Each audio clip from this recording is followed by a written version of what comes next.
Hi guys, welcome to our channel mister సిసింద్రి.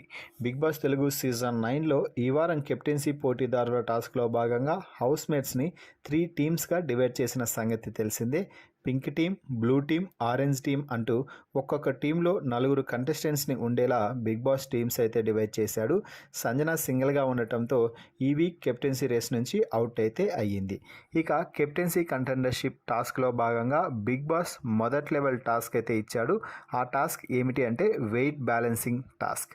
ఈ టాస్క్లో ఒక్కొక్క టీం నుంచి ఒక్కొక్క కంటెస్టెంట్ పాల్గొనాలి అని చెప్పడంతో పింక్ టీం నుంచి ఇమాన్యుయల్, బ్లూ టీం నుంచి నిఖిల్, ఆరెంజ్ టీం నుంచి దివ్య ఈ పోటీలో అయితే పాల్గొనడం జరిగింది.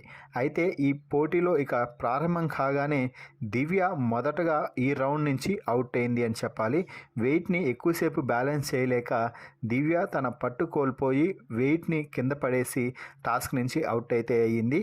ఆ తర్వాత నిఖిల్ వర్సెస్ ఇమాన్యుయల్ అన్నట్టుగా ఈ టాస్క్ అయితే చాలాసేపు రసవత్తకరంగా సాగింది అని చెప్పాలి. అయితే ఇమాన్యుయల్ ఏకంగా నిఖిల్ని కూడా ఓడించేసి ఈ మొదటి లెవెల్ టాస్క్లో ఘన విజయం సాధించాడు. వెయిట్ బ్యాలెన్సింగ్ టాస్క్లో ఖచ్చితంగా ఈ టాస్క్ చూసిన తర్వాత నిఖిల్ ఎలాగైనా కూడా గెలుస్తాడు అని అందరూ అనుకున్నారు. కానీ అందరి అంచనాలను తలకిందులు చేస్తూ ఇమాన్యుయల్ ఈ టాస్క్లో విన్నర్గా నిలిచి తన టీంకి అలాగే తన టీం మెంబర్స్కి అందరికీ కూడా ఒక సూపర్ విజయాన్ని అయితే అందించాడు అని చెప్పవచ్చు.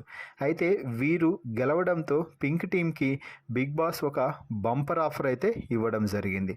సో మొత్తంగా పింక్ టీం నుంచి ఇమాన్యుయల్, దివ్య అలాగే నిఖిల్తో పోటీ పడి మరీ గెలవడంపై మీ అభిప్రాయాన్ని కామెంట్స్ రూపంలో తెలపండి. అలాగే ఇమాన్యుయల్ను ఎంతమంది ఈ సీజన్ విన్నర్గా చూడాలి అనుకుంటున్నారో కామెంట్స్ రూపంలో తెలపండి. మరిన్ని బిగ్ బాస్ లైవ్ అప్డేట్స్ కోసం మన ఛానల్ని చూస్తూ ఉండండి. Please subscribe our YouTube channel mister సిసింద్రి.